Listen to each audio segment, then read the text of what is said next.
Welcome back. Now in this video, we're going to be talking about securing your site content. You're now looking at the page creation area, and what we're going to do here, the same is going to be true for a post. Now, if we have content that we only want a certain number of people to see, and we want to safeguard that content, there are some ways for us to be able to do that.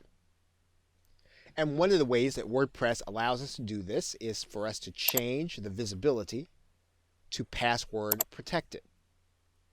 We will give our content a password, and then the only way that someone's going to be able to read this post is if they know the password.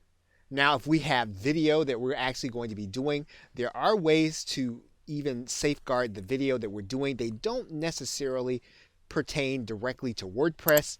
You can actually upload a video to Vimeo, and you can make it password protected. So you can actually password protect the video as well as password protect the post. Now, WordPress has some free solutions that do give you more flexibility in terms of how you're going to safeguard some of your content. One of those methods is going to be the use of the plugin S2 Member, which will help you to safeguard some of your content. Now, if you're willing to look at a paid plugin, there is the plugin MemberSonic, which is simple to use and not as expensive as some of the other plugins that do the same thing. This will allow you to integrate with networks like JVZoo and Warrior Plus in order to sell your content and to sell memberships. A solution that is less involved than MemberSonic is going to be Download Express. This will not be a membership site, but it will help you to safeguard your content. So it is a simple way to protect all of your download pages.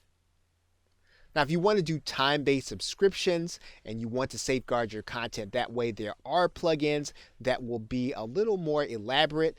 One is called Wishlist Member, and there are others like them. These plugins are for a full membership, and you're going to be able to do quite a bit with them. You just want to make sure that you really do need this level of complexity for your network marketing business. In the end, it will come down to what is going to be easiest for your team and your downline to be able to get from you. And you want to make it as easy for them as possible for them to be able to get the information they want and to succeed with it. Okay, so with that, thanks, and I will see you in another video.